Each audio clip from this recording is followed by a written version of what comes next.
My name is Darcy Ingram, and 3 days before my wedding, my father called me with 6 words that changed everything. I'm not walking you down the aisle. I was standing in my workshop when he said it. The room smelled like fresh roses, eucalyptus, and damp soil. I had spent months preparing every detail for my wedding. The centerpieces were lined up on the workbench. My hands were dirty from trimming stems. For a moment, I thought I had heard him wrong. Then he repeated it. I'm not walking you down the aisle. I slowly set down the pruning shears and asked the question I already knew the answer to. Why? His response was simple. Vanessa says it would upset her. Vanessa, my older sister, the person who had somehow managed to make my wedding about herself. Again. I wish I could tell you that I was shocked. I wasn't, because this story didn't begin 3 days before my wedding. It began 32 years earlier. I grew up in Ridgewood, Connecticut, in a family where there were always 2 daughters, but only one child who seemed to matter. Vanessa was the golden child. She was smart, confident, beautiful, and endlessly praised. Straight A's, debate team captain, student council president. The daughter my parents proudly talked about to everyone they met. Whenever we attended neighborhood gatherings, my father would put his arm around her shoulder and say, "This is Vanessa. She's going to do great things." Meanwhile, I was usually standing somewhere nearby holding a shovel or carrying a plant. I loved growing things. I loved dirt. I loved building things with my hands. At 14, I built a greenhouse in our backyard using scrap wood and plastic sheeting. It wasn't impressive to anyone else, but to me, it was magic. That little greenhouse became my entire world. I spent hours inside it every day, learning, experimenting, failing, trying again. By the end of the summer, I had grown tomatoes larger than I had ever seen. I entered them into the local science fair, and I won first place. I remember standing there proudly beside my display, waiting for my parents to arrive.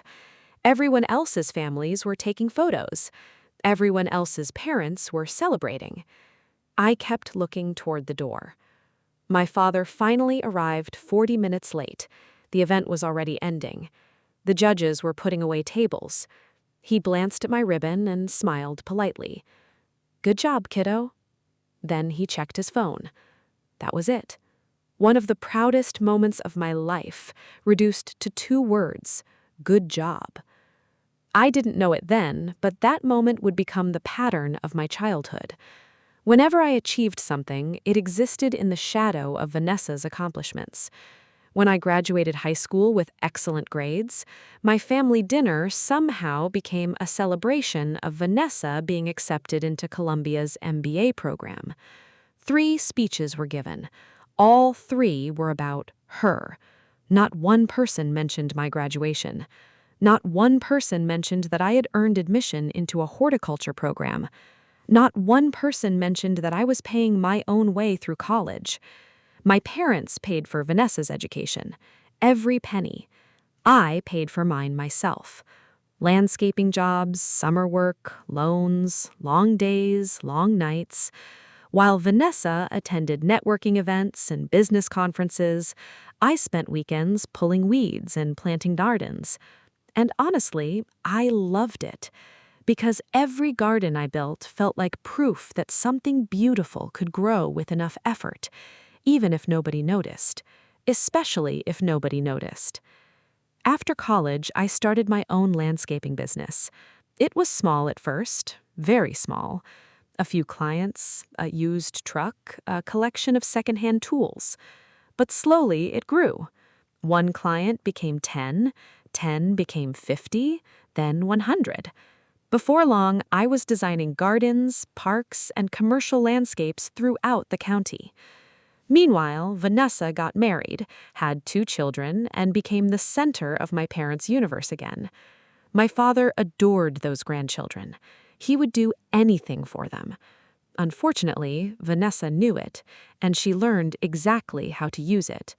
Whenever she wanted something, she threatened to keep the children away, and my father always gave in, every single time. Then, 3 years ago, everything changed.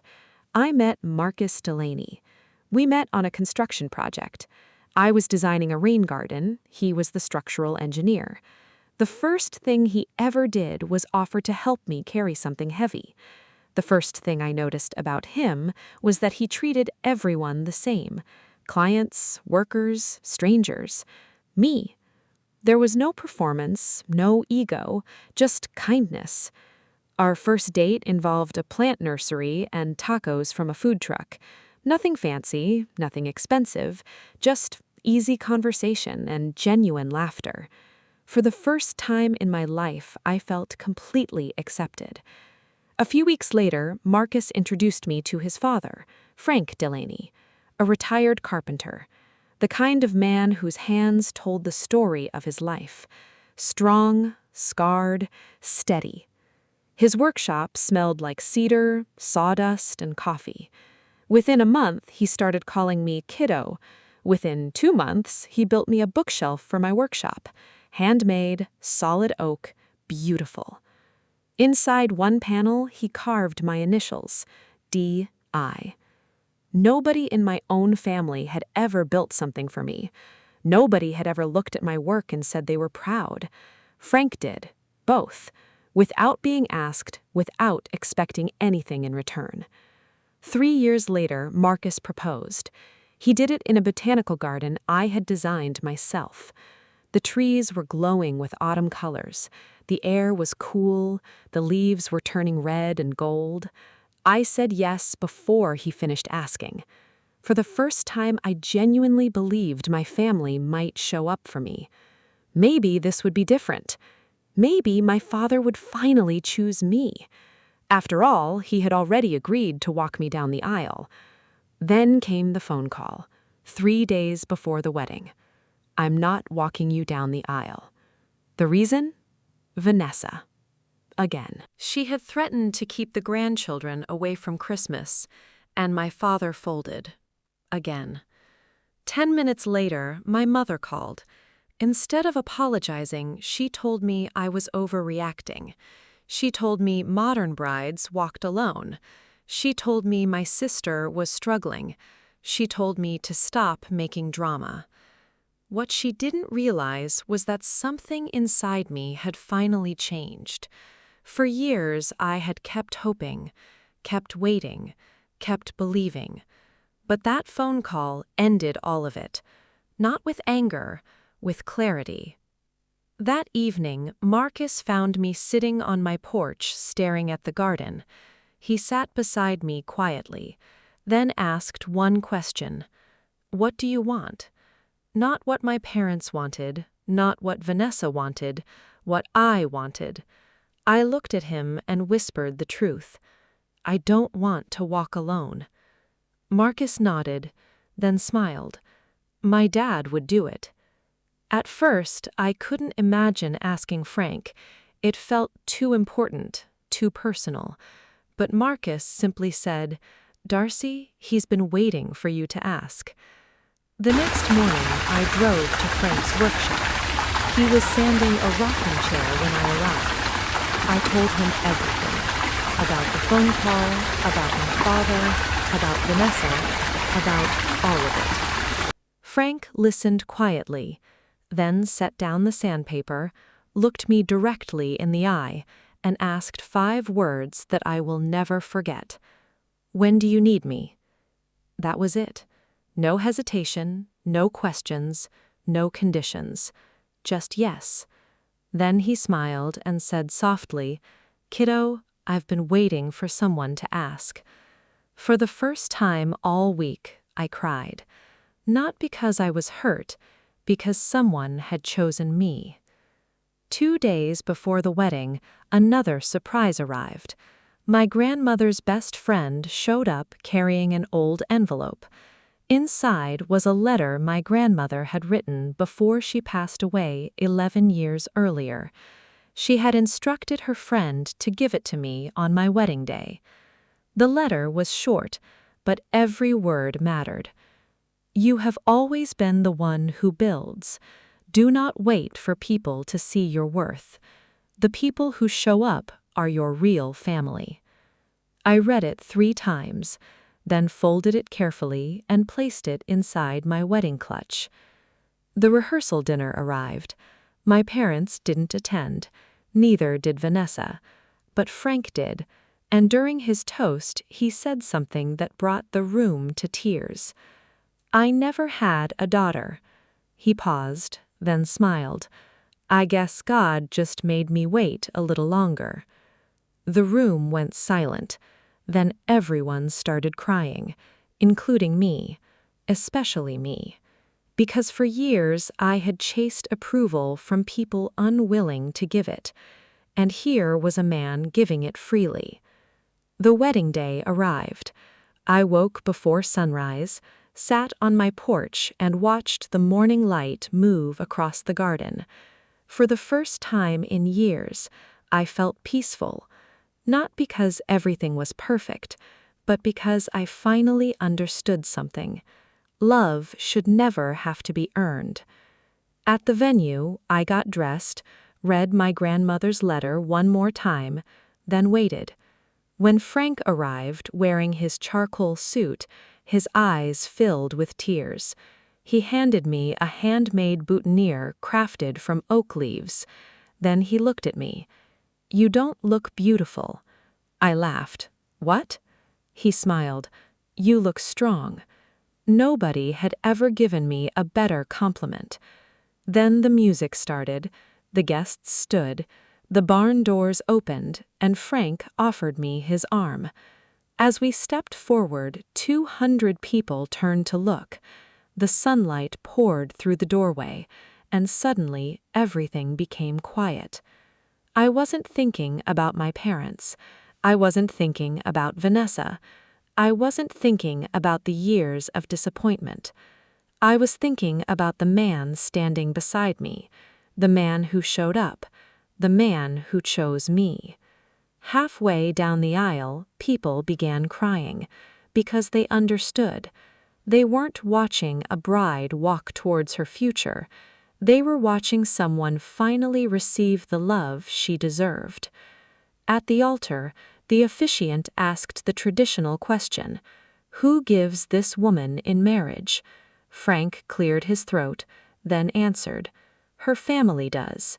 He paused, then added softly, "All of us who showed up." There wasn't a dry eye in the building. He squeezed my hand, placed it in Marcus's, and whispered, "Go get married, kiddo."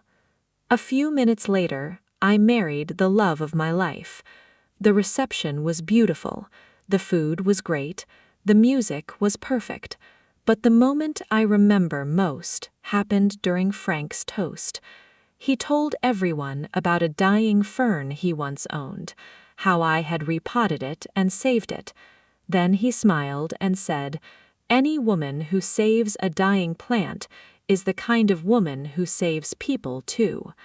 The room exploded with applause. For the first time in my life, I wasn't standing in someone else's shadow. I was simply being seen. Later that evening, my father approached me. His eyes were red, his shoulders looked heavy, and for the first time he seemed smaller than I remembered. He struggled to speak. Finally, he said, "That man did a good job." I nodded. Yes, he did. My father looked down, and in that moment I realized something. Regret had finally caught up to him, not because I was angry, because he could see what he had lost, a relationship, a memory, a moment he would never get back. Weeks later, Vanessa called. Her marriage had fallen apart, her husband had left, and for the first time in her life, she told the truth. She admitted she had been jealous, jealous of my happiness, jealous of my business, jealous of the life I built. I listened, then wished her well, Because forgiveness doesn't always mean reconciliation. Sometimes it simply means letting go. A week later, my father sent a letter, a real letter, handwritten. He admitted everything. He admitted he should have walked me down the aisle. He admitted he had failed me. He admitted he spent years choosing comfort over courage. And at the very end, he wrote something I had waited my entire life to hear. I am proud of you. I folded the letter, placed it beside my grandmother's, and returned to work. Because life keeps moving. The greenhouse I built when I was 14 taught me something important.